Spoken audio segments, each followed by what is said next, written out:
Said, don't understand why we haven't bought yet. The answer you're going to get from people, mate, is Richard Hughes said, he told us. Why are we all getting worked out? Richard Hughes told us. Don't expect much in July. August will be when we'll sign players. Except I don't think that's at all what he said. I think he said the market will probably be fairly quiet in July and it will come to a crescendo in August. Speaking about the transfer market in general. And he was, in my opinion, incorrect on that one. Because United didn't hang around till August. They've brought in 2 signings, working on a 3rd. Arsenal, they're doing their business. City have done business. In fact, as I've said, 18 Premier League clubs have done business with regards to incomings. So, what are we waiting for is a very valid question. There's only so many legs and days and excuses you'll get out of new coach, new backroom team, yada yada. The excuses that are coming out don't make sense to me. Arne Slot wants to look at his squad. That's okay, but he'll only be looking at the fringe players because a lot of the senior players, well, he won't get a chance to work with them yet.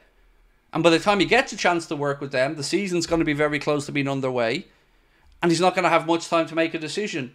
But most importantly, he's not supposed to be in charge of transfers. So we should know as a club, a sporting director's job is to know what positions we need to fill and fill them. We were told Arne Slot isn't going to have an input. So why all of a sudden are the excuses that Arne Slot wants to look at his squad? Lynn said, don't make sense to sign late, as then you need time to integrate the players into the squad. Not going to start well in the new season if the squad doesn't work well as a team. So the problem with the situation we're in, Lynn, is a couple of things. One, the fixtures fell in our favour. Remember, I said this to you before, the Athletic looked through the opening 5 fixtures for every Premier League club and ranked them in difficulty from 1 to 20.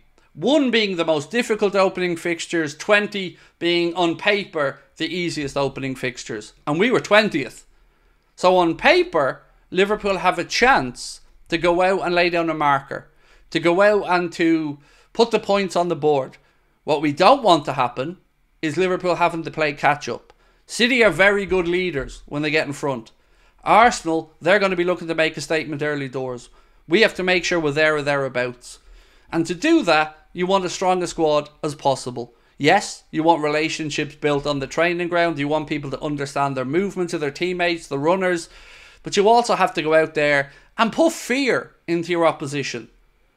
And when you've got Roy Keane and other pundits talking about Liverpool's lack of business, the lack of the manager being a big headline name, some of the senior players not committing to the club, midfielders, as Keane said, that were brought in from mid-table clubs elsewhere, that's not exactly going to scare the shit out of anybody, is it? Some of this is psychological. We often have conversations during the courses of seasons about why teams roll over for City but put up a fight against us. The answer to that is because they feel like there's a chance against us. They feel like if they go ahead or they weaken us, that we'll wobble. That did not used to be the case. This has only really crept in the last couple of seasons. Used to be, teams hated the idea of playing Klopp's Liverpool.